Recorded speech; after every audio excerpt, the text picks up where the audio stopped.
شعر وہی ہے دراصل حسرت، شعر وہی ہے دراصل حسرت، سنتے ہی دل میں جو اتر جائے۔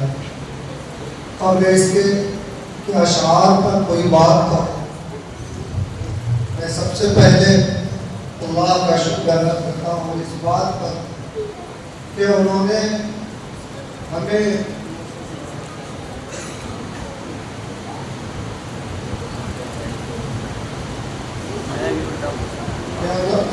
ہم پر انسانیت کا تاج سجایا، اور اس کے بعد میں شکر ادا کرتا ہوں اس بات پر کہ انہوں نے ہمیں اس علم سے نوازا اور دوسروں سے ممتاز کیا۔ اس کے بعد میں اپنے ان بڑے اساتذہ کرام میں شکر ادا کرنا چاہتا ہوں جنہوں نے مجھ جیسے ایک افسر کو صدارت کے اونچے منصب پر بٹھا دیا، ان کی ذرہ نوازی ہے، ورنہ میں کیا ہوں میں جانتا ہوں، من آنند کے بندار بس یہ ان کی ذرہ نوازی ہے۔ اللہ سے دعا ہے کہ اللہ رب العزت مجھے ان کے گمان کے مطابق بنائے۔ اسی لیے میں اندازہ نہیں کر رہا تھا، بے خیال تھا، شکر ہوا اور اچھا لگا۔ شعر کیا ہے طلباء نے عربی میں پیش کیا، اس کی وضاحت کروں میں۔ شعر موضوع کلام کو کہا جاتا ہے۔ کیا مطلب؟ اچھے الفاظ کو وزن کے ساتھ اچھے انداز میں کہنے کو شعر کہا جاتا ہے۔ شعر سے ہوتا کیا ہے؟ شعر اظہار رائے میں بہت مؤثر اپنے اندر اثر رکھتا ہے۔ یہی وجہ ہے کہ کبھی کبھی اشعار سے آدمی دوسرے کو متاثر اور قائل بھی کرتا ہے اور بسا اوقات گھائل بھی کر دیتا ہے۔ یہی وجہ ہے کہ شعر اگرچہ نبی پاک صلی اللہ علیہ وسلم کو اللہ رب العزت نے شاعر نہیں بنایا، فرمایا وما علمناه الشعر وما ينبغي، ہم نے آپ کو شعر نہیں سکھایا اور مناسب بھی نہیں، کیونکہ نبوت کے درجے میں جو آدمی ہو ان کے لیے شاعر جیسے جو تخیلات و تفکرات میں حیران و سرگردہ رہتے ہیں ان کو شاعر کہنا یہ ان کے مرتبے کے مناسب نہیں۔ اسی لیے اللہ رب العزت نے فرمایا کہ ہم نے آپ کو شعر نہیں سکھایا۔ اگر شعر سکھاتا تو لوگ کہہ سکتے تھے کہ قرآن شعر ہے، لیکن اس کا مطلب یہ نہیں ہے کہ شعر کو اللہ کے رسول نے پسند نہیں کیا۔ شعر کو اللہ رب العزت کے محبوب پیارے آقا صلی اللہ علیہ وسلم نے بہت پسند کیا، خود پڑھتے تھے اور دوسروں کے پڑھنے پر داد دیتے تھے۔ ایک میں واقعہ کی طرف اشارہ کروں، جب نبی پاک صلی اللہ علیہ وسلم ہجرت کر کے مکہ سے مدینہ تشریف لائے اور کافروں نے اسلام کو مٹانے کے لیے ہر طرف سے سازشیں شروع کی، جس کے نتیجے میں جنگ بدر، احد، جنگ خندق جسے غزوہ احزاب بھی کہتے ہیں، یہ جنگیں ہوئی۔ جب غزوہ احزاب میں خندق میں کافروں نے 1 مہینہ تک مدینہ المنورہ کا زادہ اللہ شرف و عظمہ کا محاصرہ کیا، اور اللہ رب العزت نے نبی پاک صلی اللہ علیہ وسلم کی برکت سے ان پر آندھی اور طوفان کے ذریعہ روک ڈالا، وہ واپس چلے گئے کفار مکہ۔ تب اللہ رب العزت مسجد نبوی میں آئے اور انہوں نے ایک جملہ کہا، سنیں، مسجد نبوی میں آئے اور کہا ہے مسلمانوں، اے میرے ساتھیوں سنو، کفار ہمیں مٹانے کے لیے جنگیں کرتے تھے، تلواریں نکالتے تھے، ہتھیار لے کر آتے تھے، بدر میں لڑائی ہوئی، احد میں لڑائی ہوئی، ابھی خندق کے موقع سے ابھی 1 مہینہ تک ہمارا محاصرہ کیا، لیکن آج سن لو کہ آج کے بعد ان کے اندر اب اتنی ہمت نہیں رہی کہ اب یہ ہمارے پاس تلوار لے کر آئے اور لڑائی کرے، بلکہ اللہ نے ان کے دل پر روک ڈال دیا ہے۔ اب ان کے اندر ہم سے لڑنے کی طاقت نہیں ہے، اب ہم لڑیں گے وہ نہیں لڑیں گے، لیکن سن لو یہ اب دوسرے طریقے سے مسلمانوں کو بدنام کریں گے اور میرے خلاف پروپیگنڈا کریں گے، وہ یہ کہ اشعار کے ذریعے۔ یہ بازاروں میں جائیں گے، اشعار کے ذریعے میری ہجو اور میری برائی بیان کریں گے، اشعار کے ذریعے یہ اسلام کی برائی بیان کریں گے، اشعار کے ذریعہ مکے میں اور وہاں حج میں آنے والے لوگوں کے درمیان یہ ہمارے اسلام کی برائیاں بیان کریں گے۔ تو سنو، کون ہے؟ اب تک تم لوگ میرے ساتھ تلوار کی لڑائی لڑتے رہے اور کوئی پیچھے نہیں ہٹے، لیکن اب شیر کی لڑائی میں میرے ساتھ کون کھڑا ہوتا ہے بتائیں۔ حضرت حسان بن ثابت رضی اللہ تعالیٰ عنہ کھڑے ہوئے، عبداللہ بن رواحہ رضی اللہ عنہ کھڑے ہوئے، کعب بن مالک رضی اللہ عنہ کھڑے ہوئے۔ یہ تینوں اپنے زمانے کے مشہور شاعر تھے۔ اگر شعر برا ہوتا تو آپ یہ نہ کہتے، تیار نہیں کرتے، کہا میرے ساتھ کون اب کھڑا ہوگا ان کا جواب دینے کے لیے شعر سے، زبان سے، کیونکہ تلواروں سے لڑنے کی اب کفار مکہ کے اندر طاقت نہیں رہی۔ یہ تینوں حضرات کھڑے ہوئے اور کہا اللہ کے رسول ہم ان کو کاٹ دیں گے اور پیس دیں گے، الفاظ کہہ دیا۔ یہ وجہ ہے کہ جب حدیبیہ کے موقع سے 6 ہجری کو نبی پاک صلی اللہ علیہ وسلم عمرہ کی نیت سے گئے، 1400 صحابہ یہ تقریباً 1500 صحابہ کو لے کر، اور کفار مکہ نے عمرہ نہیں کرنے دیا، کہا اگلے سال آئیں گے۔ جب اگلے سال عمرے کے لیے گئے تو کہا وہی حضرات جائیں جو آئندہ پچھلے سال میرے ساتھ تھے۔ میں اس میں سے ایک بات کی طرف اشارہ کرنا چاہتا ہوں، جب وہ مکے میں گئے تلوار میان میں ہے، حضرت عبداللہ بن رواحہ رضی اللہ تعالیٰ عنہ عربی میں کہہ رہے ہیں میں کاٹ دوں گا کفار مکہ کو، پیس دوں گا۔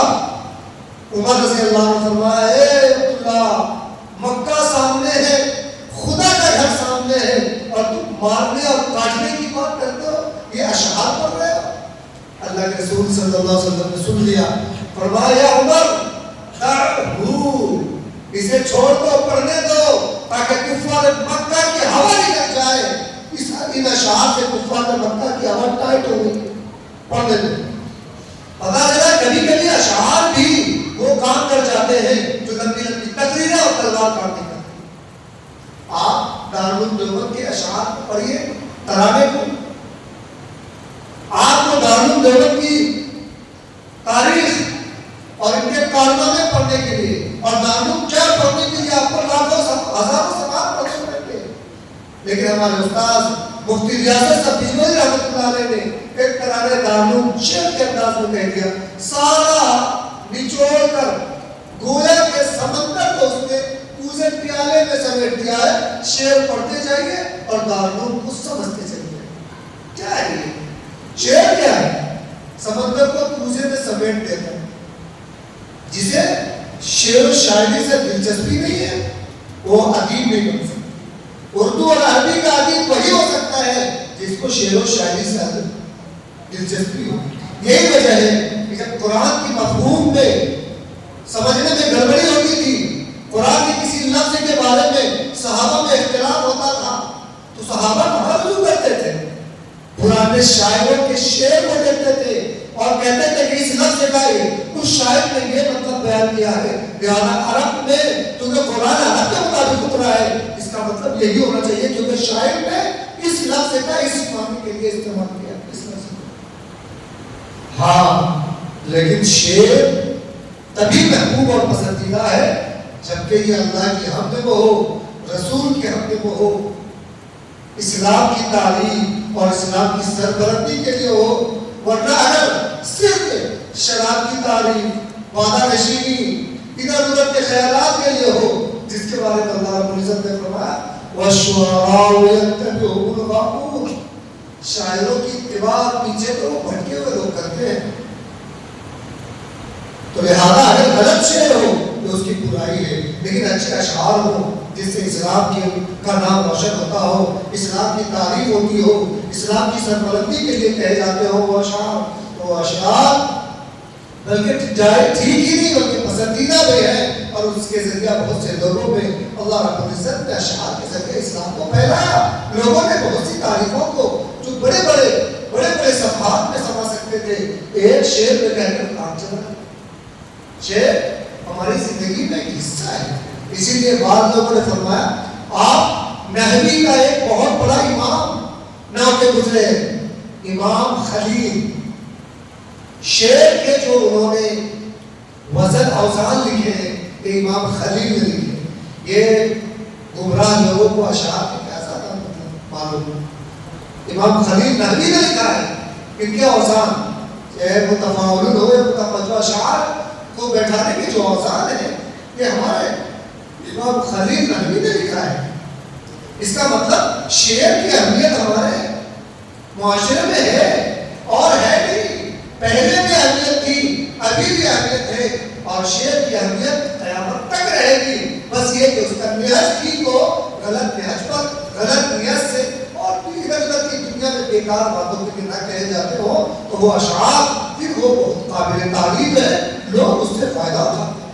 اس لیے ابھی جو یہ مجلس لگی جس میں ہمارے طلباء نے محنت سے اشعار یاد کیے اور خوب محنت کیا, دل خوش ہو گیا. اللہ تعالیٰ ہمارے طلباء کو اسی طرح محنت کی توفیق دے اور عربی ادب میں مہارت عطا فرمائے. بہت خوشی ہوئی. اور ہمارے اس کے لیے محنت کرنے والے جو بھی اساتذہ محنت کر رہے تھے, اللہ تعالیٰ ان کی محنت کو قبول فرمائے. ہمارے طلباء کے اندر شعر صحیح شعر جو یہ محبوب یہ وہ غلط نہیں, صحیح شعر کو یاد کرنے, اس میں سیکھنے, اس کے بنانے اور اسلام کے لیے اس اشعار کو استعمال کرنے کی اللہ تعالیٰ ان کے اندر صلاحیت پیدا فرمائے. دلچسپی آپ ہر چیز سے رکھیں, صرف درسیات سے نہ رکھیں بلکہ درسیات کے علاوہ جو چیزیں آپ کے عربی ادب میں اور کتابوں میں اور آپ کی صلاحیتوں کے لیے جو چیزیں فائدہ مند ہو اس کے لیے خوب آپ مطالعہ کریں. جمعرات اور جمعے کی جو راتیں آتی ہیں جو آپ کے مطالعے کے لیے درسیات کے لیے نہیں ہوتی, یوں ہی ہے ان چھٹیوں کی راتوں کو آپ انہی چیزوں کے مطالعے میں گزاریں. اشعار اب کیا ہے, ان کی حقیقت کیا ہے, اس کا وزن کیا ہے, ان سب چیزوں کو سیکھیں. جب آپ نے اتنا یاد کر لیا ہے تو آگے بڑھ کر اس کے وزن کو یاد کریں اور کیسے بنائیں اس کو سیکھیں. عربی میں, اردو میں خوب مہارت حاصل کریں. پھر اس کے بعد اگر آپ مہارت حاصل کر لیں گے آپ کے اندر شعر کا ذوق اور شوق پیدا ہو جائے گا تو آپ جو باتیں آدھا گھنٹے میں کہہ سکتے تھے وہ بات آپ ایک شعر میں کہنے کے قابل ہو جائے. اللہ رب العزت سے دعا ہے کہ اللہ رب العزت اس محفل کو قبول فرمائے, ہمارے طلباء کی محنت کو قبول فرمائے, ہمارے بیٹھنے کو قبول فرمائے اور جن اساتذہ کرام نے یہاں بیٹھ کر ہمارے طلباء کی حوصلہ افزائی فرمائی ہے, اللہ ان کو جزائے خیر عطا فرمائے. اور جو حکم حضرات ہیں جو بالکل توجہ کے ساتھ سن کر انہوں نے نمبرات دیا اور وہ بھی فیصلہ فرمائیں گے, اللہ انہیں بھی جزائے خیر عطا فرمائے. اور جنہوں نے جن اساتذہ کرام نے ان کے لیے راتوں میں محنت کی اور بچوں کو اس کے لیے تیار کیا, اللہ انہیں بھی جزائے خیر عطا فرمائے.